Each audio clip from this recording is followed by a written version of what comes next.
Good morning, guys. I hope you had a very happy Thanksgiving and you got to spend it with your family or your friends or whoever you spent it with. I hope it was blessed and you got to eat lots of yummies and that you have a blessed weekend. For those that are just tuning in, I am making this video today. I've made plenty of videos about like humanity, the Palestinian cause, and I'm Palestinian. So like it's very important to me that I speak on this because Palestinian lives do matter. And also psychology and toxic people. First I want to say is if I tend to repeat myself, it's because this is not a transcript that I'm reading. I'm speaking from the heart, and I try to speak from the heart with all the videos that I do. I must have did maybe like 1 or 2 videos that I had a transcript, like a script in front of me where I can not forget and just read it off.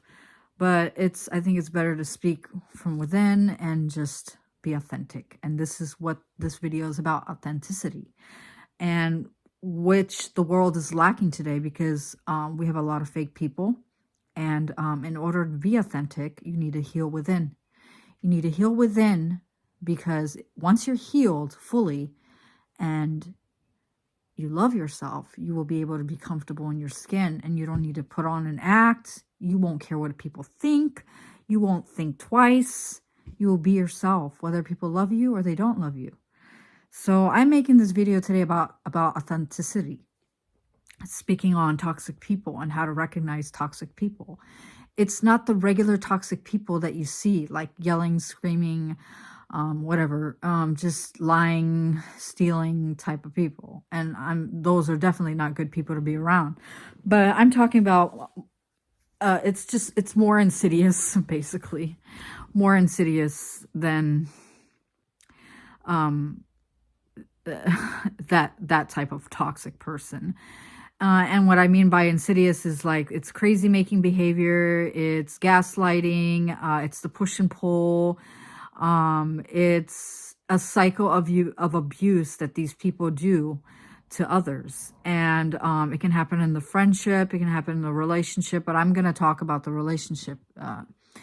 They idealize you, which is like a love bombing stage. They make you feel like you're on top of the world. They put you on a high pedestal. They tell you you're beautiful, you're amazing, you're this, you're blah, blah, blah. And if you're an insecure person and you do not love yourself and you need other people to validate you, you're going to take that in and be like, wow, this is amazing. I feel like I'm just with the perfect guy or the perfect girl. And it's just, you'll get addicted to it. And then after that, they will devalue you where they start criticizing you. They don't like when you do this. You don't like when you do that. And you won't even be doing anything wrong. Like you'll be doing whatever it takes to make these people happy because they are already making you feel high on a pedestal that you will continue to try to, make them happy by being like seriously the perfect partner, by trying to, just describe your love with actions, which is what love is about, with actions, being a good partner, being a loyal partner, being a loving partner. But the sad part is like, no matter what you do and what you do for this person, they don't see it that way. They devalue you. They tell you you're nothing, you're this, you're that. They start to put you down. They make you feel like shit. And then out of nowhere, they discard you like you never even meant anything to them. It could be a year, it could be 2 years, it could be 5 years, it could be 10 years. They will discard you. Some of them will even ghost you. They will disappear on you. And you'll be like, what the heck? What happened? What did I do? What did I do? Like, you'll be in state of confusion. And confusion is never a good thing, guys. It's never good to be confused. So this is what these vultures do. They will they're con artists, guys. They're con artists.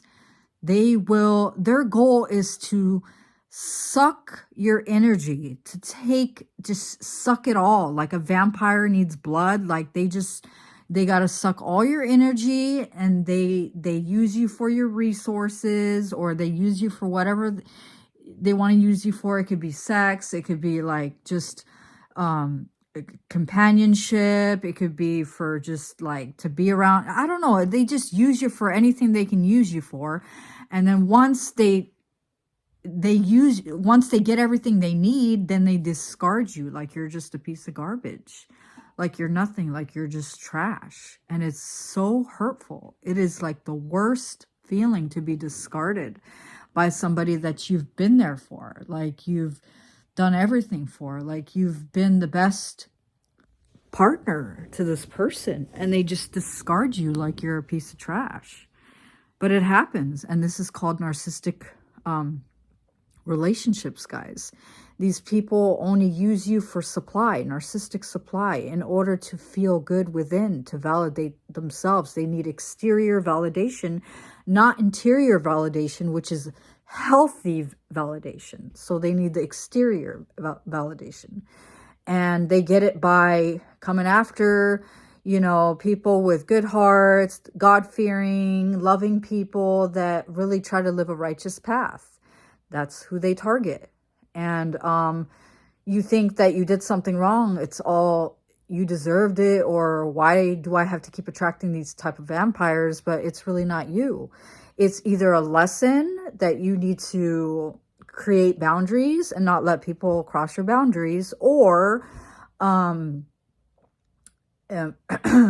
well, yeah, it's a lesson, definitely, and it's to create boundaries. And then there's personal growth from it. If you do the work and you heal within, you have wounds that you need to heal in order to grow, in order to be the best version of yourself. So sometimes a narcissist will come into your life and they will be the catalyst for you, which is crazy in the beginning to think, oh yeah, how could this, but trust me, it's actually a blessing in disguise. And that's why I'm making these videos today, to educate people, to let people know that these toxic people are out there and you need to create boundaries. You cannot ignore any red flags, guys, not one, because it will cost you later. So back to what I was saying, like they idealize you, they devalue you, they discard you. It's like a cycle and a cycle, and then they get you addicted to it, that it creates a trauma bond that once you try to part away from them, it's very difficult for you, because it's like Stockholm syndrome. The push and pull, the ups and downs of the relationship. And that's why they cause that. It's intentional. The ups where everything is good, the downs where you guys are fighting, and then like you're looking forward to the ups again. It's just, it creates this toxic chemical, which is hard for you to break away from these people unless you're strong like me. I'm very, very strong, and have faith in the Lord. And I've been through a lot in my life. I've endured a lot of hardships in my life, and it made me the person that I am today. And I am blessed to be conscious and self-aware. And I'm so happy to be sharing this information with you guys. And I hope you find it informative and that it will help you, and that you're not alone. You're not alone. There's a lot of people that you can talk to. You're not crazy. There will be somebody to confirm you're not crazy. And this this shit is real, guys. It's just a very bizarre experience, but like I said, at the same time, a blessing in disguise for me. And I've had more than one experience with these toxic people, because I'm an empath. I can feel everything. I am very intuitive, and I'm a helper, and that's what they prey on. They prey on people that are like caretakers, helpers, people that want to heal humanity, want to help humanity. They won't come after somebody as toxic as them. They just won't. And I also believe it's a spiritual warfare, and I believe that, it's a Jezebel spirit on the spiritual side, and on the psychological side, it's these individuals are wounded souls, and they've never healed, and they've never faced their inner demons. They don't want to, and they use alcohol and drugs and sex to sustain themselves, and then wake up the next day back to their abusive behavior. And it's going to be a very sad demise for these people. They're not going to get better. They're not going to heal if they don't do the inner healing themselves, and they work on themselves, and they go out and get help. Because there's a lot of reformed people that do have this personality disorder. They do go out for help. They're very consistent in their therapy, and they get help. And the ones that don't, you cannot feel sorry for them, because they have been told that their behavior is toxic. They see that their behavior is toxic. They see that they cannot sustain any relationship, any friendship. So they know deep down inside that they are hurting you and trying to destroy you, and they're toxic, but they don't take any accountability for their bullshit. But yeah, so that's what I wanted to talk about today, narcissistic people. And I'm going to continue to talk about it. If you don't like it, I mean, it is what it is. And I'm sure those narcissists out there are watching this video and they're like really annoyed by me. But you're a narc, but I'm a different type of narc. I'm the narc that tells and spreads awareness to this insidious abuse. I won't put their names out there because they are human beings. They are children of God, and God's justice